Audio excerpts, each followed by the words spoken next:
मी उभा आहे या रंगमंचावर, पण आता प्रकाश माझ्यावर नाही, तो माझ्या सावलीवर. आणि ती सावलीच माझ्यापेक्षा उंच, भयान, माझ्याच अस्तित्वाला गिळणारी. कधी काळी मी शब्दांचा बादशाह, संवाद माझ्या श्वासांतून जन्मायचे आणि प्रेक्षकांच्या डोळ्यातून अश्रूंच्या रूपाने अमर व्हायचे.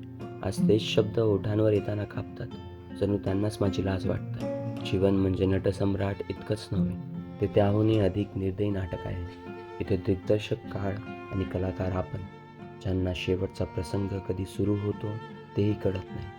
मी गमावली टाळ्यांची संपत्ती, पण गमावलं घराचं ऊन. मी जिंकलो रंगभूमी, पण हरवलं मनाची माणसं.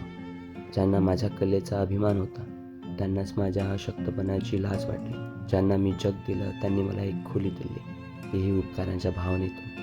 आठवणी आता वृद्धाश्रमासारख्या वाटतात. सगळे प्रसंग जिवंत, पण कुणीच आपलं नाही. मी स्वतःच्याच आयुष्याचा पाहुणा, स्वतःच्याच घरात परका. रात्रीच्या शांततेत मी संवाद बनतो, पण टाळ्या नाहीत, फक्त भिंतीचा कोरडा प्रतिध्वनी.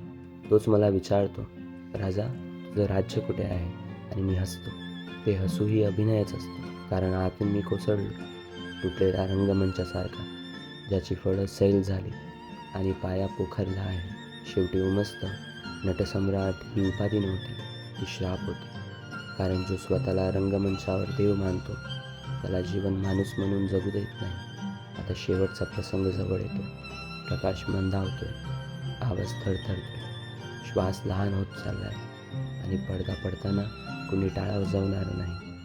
फक्त काळ हळूच म्हणेल, अभिनय संपला, आता सत्य सुरू झाला.